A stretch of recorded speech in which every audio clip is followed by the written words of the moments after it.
दुख भरे और दर्द भरे अल्फाज से कहता हूं, और मेरे भाइयों, क्या ये जैली आमल, जैली पीर फकीर आपके लिए सीने में उतना दर्द रखते हैं जितना अल्लाह रब्बुल इज्जत आपसे मोहब्बत करता है? दुनिया का जितना मर्जी गुनाहगार इंसान हो, अल्लाह रब्बुल इज्जत उससे जितनी मोहब्बत करते हैं, ये जैली आमलीन पीर फकीर उसका शरीर भी आपसे मोहब्बत नहीं कर सकते। मैं आज आपको चंद बातें कहना चाहता हूं, आपने याद करनी है। 90% कसम खा के कहता हूं, 90% बीमारियां जो जादू और जिन्नात के जरिए लगती हैं, उनका इलाज आप में से हर शख्स खुद कर सकता है। 90% की बात कर रहा हूं।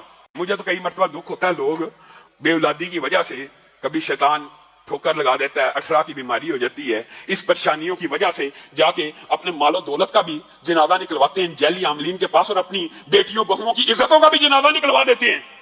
आज आप ये बात याद रखिए, 90% जिन्नाती और जादुई बीमारियों का इलाज हम में से हर शख्स इनफरादी तौर पर कर सकता है, और वो इलाज भी समझ लीजिए। क्यों नहीं सीखते?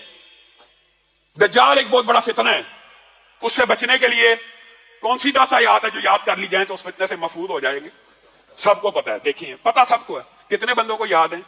सूरत कहफ की पहली 10 आयत आपने ये कुलिये याद रखने हैं, अपनी जिंदगी का मामूल बना लीजिए। सूरत कहफ की पहली 10 आयत हर रोज सुबह फजर के बाद, 10 आयत फजर के बाद। और ये जो कुलिया आपको बता रहा हूं, यही कुलिया आपने मगरब के बाद दोहराना है। 90% शयातीन, जिन्नात, जादूगर, कहानत, तवीज, गंडे, बंदिश सिर्फ इन वज़ाइफ से, इनकी ताकत से आपके सामने नहीं ठहर सकेंगे। आप किन जैली आमलों को पैसे दे दे के अपने माल को भी बर्बाद कर रहे हैं और अपने ईमान का भी जनाजा निकाल दें। 10 आयत को पढ़ा कीजिए और उसको याद करने की कोशिश कीजिए। फजर हो जाए, सबसे पहले जो वज़ाइफ है नमाज के, उनको नहीं छोड़ना। 1 मरतबा आयतल कुर्सी पढ़नी है, उसके बाद 33 मरतबा जो वज़ाइफ है तस्बीह फातिमा, वो पढ़ने के बाद आपने सबसे पहले ये 10 आयत की तिलावत करनी है। तरतीब आप बना लें। उसके बाद सूरत बकरा की आखिरी 2 आयतों की तिलावत करनी है।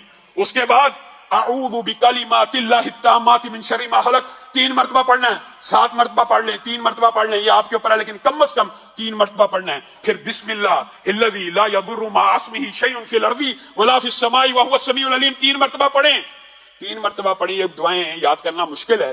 फिर 100 मरतबा। ये वजीफा अगरचे कुछ लंबा है, लेकिन अल्लाह की कसम वो दर दर की ठोकरें खाने से बेहतर है कि ला इलाहा इल्लल्लाहु वहदहु ला शरीका लहू लहुल मुल्कु व लहुल हम्दु व हुवा अला कुल्लि शैइन कदीर। ये 100 मरतबा आपने फजर के बाद पढ़ना है। और इसके बाद मैं आपको लंबा चौड़ा वजीफा नहीं बताता, मैं वो बताता हूं जो हम में से 90% अवाम कर सकती है, हर बंदा कर सकता है। उसके बाद जो आखिरी चारों कुल हैं वो आपने 3-3 मरतबा पढ़ने हैं। और बाद जो आमिल हैं वो ये कहते हैं कि अगर ये 11-11 मरतबा पढ़ी जाए तो इसका असर बहुत ज्यादा मुजरब है, लेकिन कम से कम 3-3 मरतबा। अब ये कुल कितनी मिला के होगी? 10 आयत सूरत कहफ की, अऊज़ु बिकलिमातिल्लाह 3 मरतबा, बिस्मिल्लाहिल्लज़ी ला यदुर्रु 3 मरतबा, आयतल कुर्सी 1 मरतबा, 33 मरतबा सुभान अल्लाह वाली तस्बीह पढ़नी है। उसके बाद 100 दफा ला इलाहा इल्लल्लाहु वहदहु ला शरीका लहू लहुल मुल्कु व लहुल हम्दु व हुवा अला कुल्लि शैइन कदीर पढ़ के आप आखिरी चारों कुल पढ़ लें। अल्लाह की कसम खा के कहता हूं, अल्लाह की कसम खा के कहता हूं कि 90% जादू, जिन्नात, शयातीन, तवीज, बंदिश, रिज़की, जितने मामलात हैं इनसे ठीक हो जाएंगे। हाँ, कुछ बीमारियां ऐसी होती हैं कि कुछ जिन्नात और जादू ऐसे ताकतवर किस्म के होते हैं कि उनके लिए इससे भी ज्यादा पढ़ना पड़ता है। वो भी कोशिश आप करें कि आप पढ़ें।